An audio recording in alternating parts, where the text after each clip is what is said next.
Sufficient statistic का जो topic है वो और फैक्टराइजेशन थ्योरम, ये तकरीबन मिलते जुलते टॉपिक्स हैं। इसमें ज़्यादा फ़र्क नहीं है। क्वेश्चन को सही से समझ लेना। अच्छा, इसमें करना क्या है कि सफिशिएंट स्टैटिस्टिक जो है ना, वो स्टैटिस्टिक जो होता है यानी कि पैरामीटर कह लो, एक पैरामीटर होता है, एक स्टैटिस्टिक होता है। पैरामीटर क्या होता है कि हमेशा कांस्टेंट होता है, और स्टैटिस्टिक क्या होता है, वो वेरिएबल होता है, वो वेरी कर रहा होता है। ठीक है, ये फ़र्क होता है स्टैटिस्टिक और पैरामीटर में। तो ये जो सफिशिएंट स्टैटिस्टिक का टॉपिक है, ये स्टैटिस्टिक प्रूफ करने का मेथड है। ठीक है, स्टैटिस्टिक को प्रूफ करने का मेथड है। और जो फैक्टराइजेशन का टॉपिक है, वो हमारा टॉपिक है सफिशिएंट स्टैटिस्टिक को फाइंड करने का। ठीक है, तो ये फाइंड करने का टॉपिक है और ये प्रूफ करने का टॉपिक है। तो इनमें ये फ़र्क होता है। ठीक है, अच्छा, इसमें करते क्या है कि ये जो मेन फार्मूला है हमारा सफिशिएंट स्टैटिस्टिक का, ठीक है, यानी कि जो भी हमारा फंक्शन है उसका लाइकलीहुड लेते हैं। ये लाइकलीहुड का सिंबल होता है ना, प्रोडक्ट सैम्पल लाइकलीहुड का। और नीचे जी ऑफ वाई और थीटा, इसका मैं बताती हूँ क्या है। देखो, सवाल क्या है हमारे पास, let x1 x2 xn be a random sample from Bernoulli distribution with probability of success p. Show that y1 is equals to summation x p sufficient statistic for theta. Find हमें करना है क्या कि हमारा सफिशिएंट स्टैटिस्टिक क्या है, proof करना है। ठीक है, ये प्रूफ करने का वो है ना, क्या कहते हैं, हाँ, प्रूफ करने का मेथड है ना, तो हमें इसमें प्रूफ करना है। अच्छा, इसमें सवाल जो आता है वो इस तरह से आता है, शो दैट करके। शो दैट का मतलब यही होता है ना कि प्रूफ का पूछ रहा है।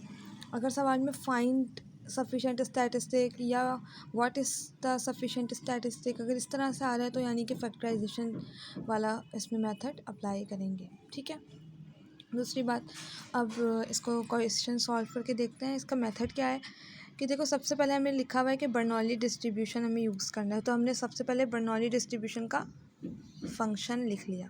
ठीक है, डिस्क्रीट डिस्ट्रीब्यूशन होती है बर्नौली, इसलिए यहाँ पे x इज इक्वल्स टू 0 1 और इस तरह से लिखा हुआ है।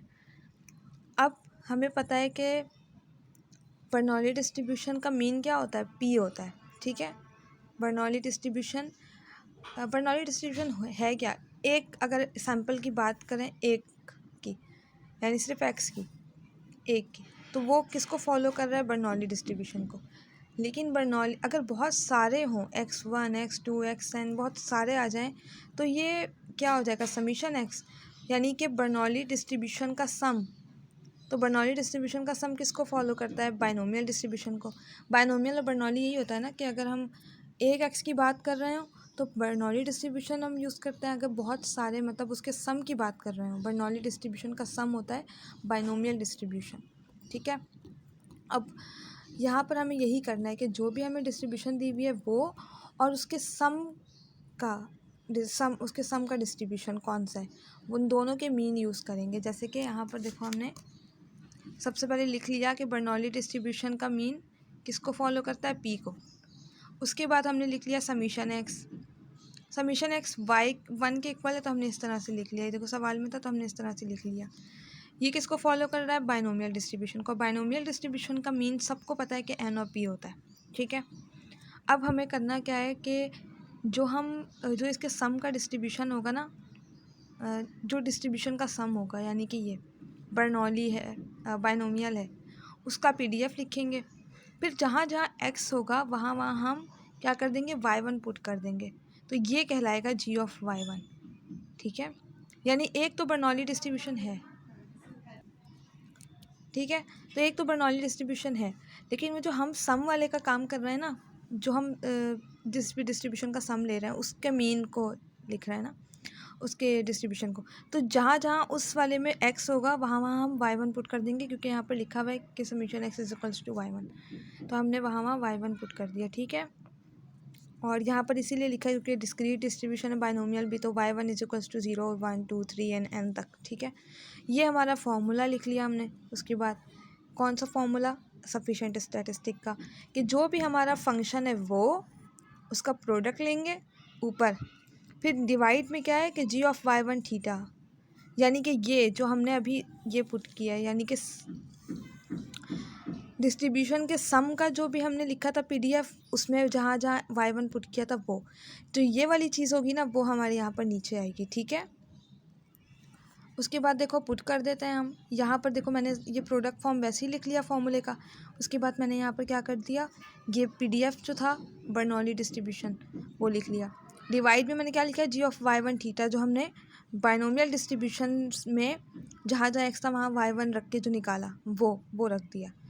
अब देखो प्रोडक्ट, अब ये प्रोडक्ट जो है यानी लाइकलीहुड, जब हम इस पर अप्लाई करेंगे PDF पे, इस पर अप्लाई हो रहा है ना ये, तो क्या होता है कि जहाँ जहाँ वेरिएबल होता है वहाँ वहाँ समीशन लग जाता है, और जहाँ जहाँ अगर हमारे पास कोई पैरामीटर होता, ठीक जैसे थीटा है, तो हम उसके साथ n लगा देते हैं। ऐसे ही करते हैं ना, अगर मल्टीप्लाई में तो n लगा देंगे, अगर x में यानी वेरिएबल है तो समीशन लग जाता है।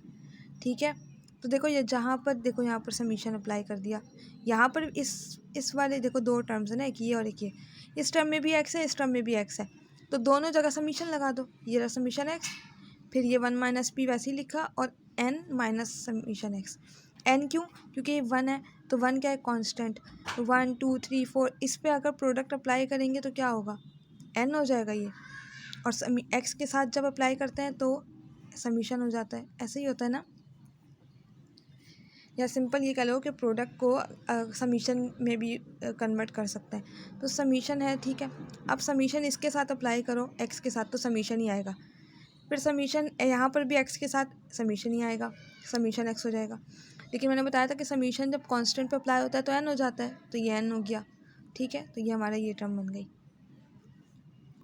अब उसके बाद देखो हमने ये वाली टर्म तो कर ली। अब नीचे वाले में जहाँ जहाँ y1 था, अब वही y1 का मतलब क्या है, यही है ना y1 का मतलब, समीशन x। y1 लिखा हुआ है तो इसका मतलब समीशन x लिखा हुआ है तो मतलब y1, एक ही बराबर है लिखा हुआ है सवाल में। तो अब देखो इन दोनों में आपस में जो चीज़ कट रही है इसको काट दो। 1 - p, इसके पावर में क्या है, n माइनस y1, और यहाँ पे n माइनस समीशन x, तो समीशन x और y1 इक्वल है, तो ये दोनों कट गए। ठीक है, अब p की पावर समीशन x और p की पावर y1, तो y1 और समीशन x तो इक्वल ही है, तो दोनों भी कट गया, सेम है। मतलब क्या बच गया, 1/n c/y1, ये बच गया ना, सब चीज़ कट गया, ऊपर y1 बच गया और नीचे ये बच गया, ये आ गया। Which is the independent of p, इसका मतलब है कि इस सवाल में हमारे पास पैरामीटर आंसर में नहीं आना चाहिए। अगर पैरामीटर p था, बर्नौली डिस्ट्रीब्यूशन का पैरामीटर p होता है ना, देखो यहाँ लिखा हुआ भी है, ये रहा, तो पैरामीटर p हमारे पास आंसर में नहीं आना चाहिए, इंडिपेंडेंट होना चाहिए ये पैरामीटर से, तो नहीं है इसमें। तो y1 = समीशन x प्रूफ हो गया, इज सफिशिएंट स्टैटिस्टिक, इस तरह आंसर लिख देना। ठीक है, बस इतना प्रूफ करना है, आसान सा है, ज़्यादा मुश्किल नहीं है। कि पहले हमने PDF लिखा, फिर उसके सम का लिखा, उसका मीन लिखा, और फिर उसके सम का यानी कि उसके जो सम का डिस्ट्रीब्यूशन था उसका मीन लिखा। फिर जहाँ जहाँ y1 था, जहाँ जहाँ x आ रहा था उसमें वहाँ वहाँ y1 पुट कर दिया, फिर इस फॉर्मूले में पुट किया, लाइकलीहुड अप्लाई किया, और उसके बाद जो कट रहा था काट दिया और आंसर आ गया। ठीक है।